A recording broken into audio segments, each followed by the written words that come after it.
Hello YouTube. Today we're going to go over some realistic expectations that you can expect within your first year of lifting. We're going to leave some of the more interesting stuff like the strength and hypertrophy until later, so you'll have to watch the whole video to find out about those. Ha ha ha ha. Losers.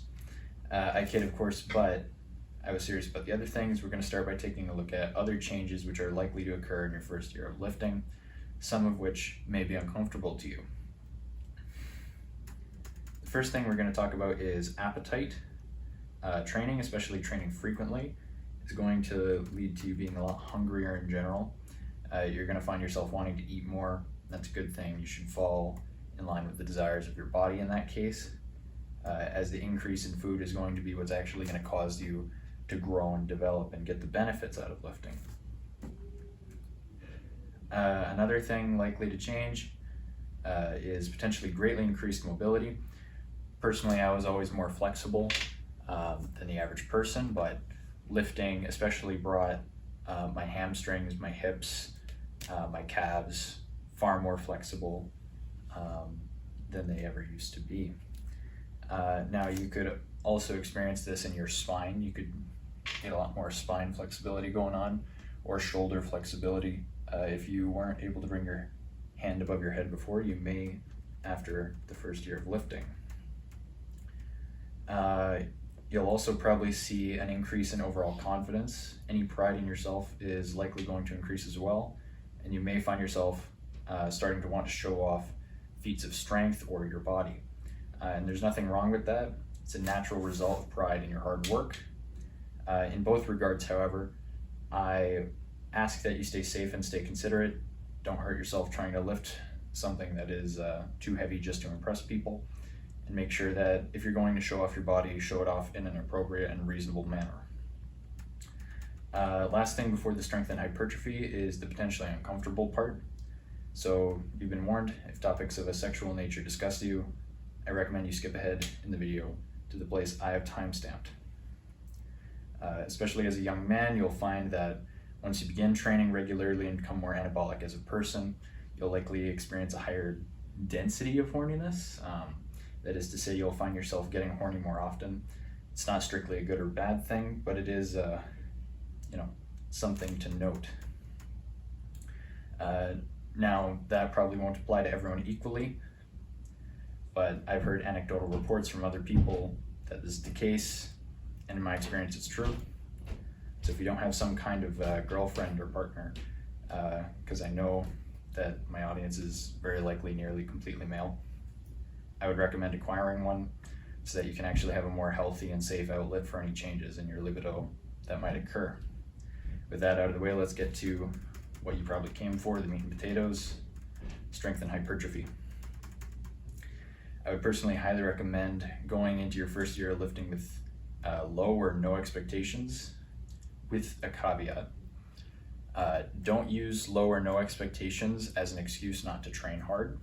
Because if you avoid difficult training, then you're going to get to those low expectations and not any further.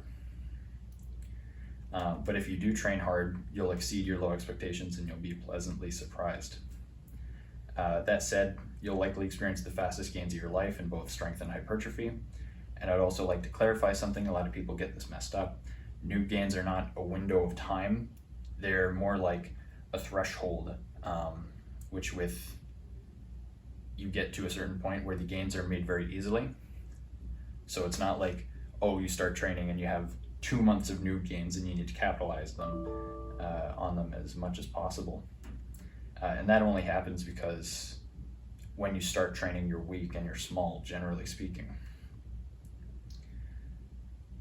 In terms of hypertrophy, I would suggest you make no inferences about genetics, but rather simply focus on training hard and getting the gains in the first place. You may understand that a place you may feel is a genetic weak point may actually be a training weak point. For example, in my first year of training, I thought that my forearms were an especially weak point, but in reality, that was a gap in my training. And upon including more direct forearm work, I noticed that it's not a genetic weak point, and there could actually be potential there in the future.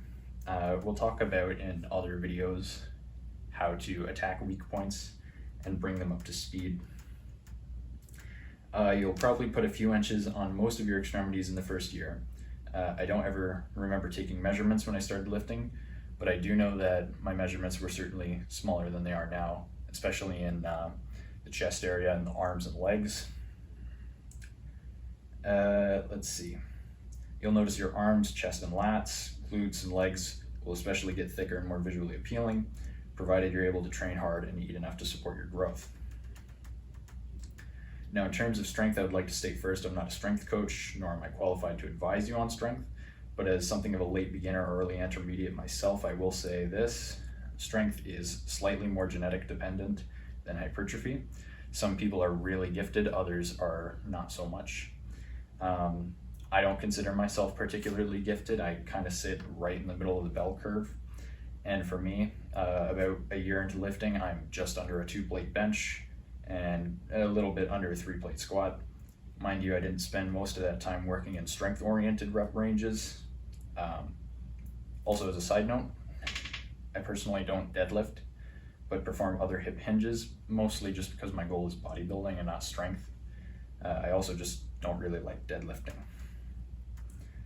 Another thing about strength, and this is something basement bodybuilding has actually talked about, and something I've come to understand through my own lifting journey, it's that as a novice or as someone looking to get stronger, you really shouldn't neglect your hypertrophy work.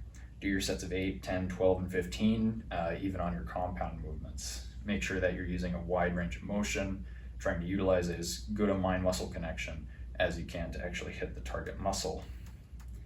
And like Alexander Brownlee says, nobody was ever weaker for being more jacked. Don't forget that as a novice.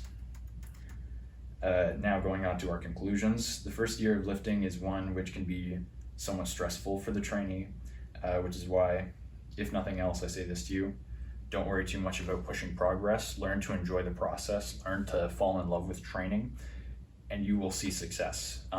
If you spend your time really hung up on trying to push progress, more often than not, you'll stall out early and you'll just start to hate training. Consistency in the long run is what will benefit you the most and leave you the best off in the future. Because if you quit, you're not going to make any gains. That's all for now. Train hard and have a great day.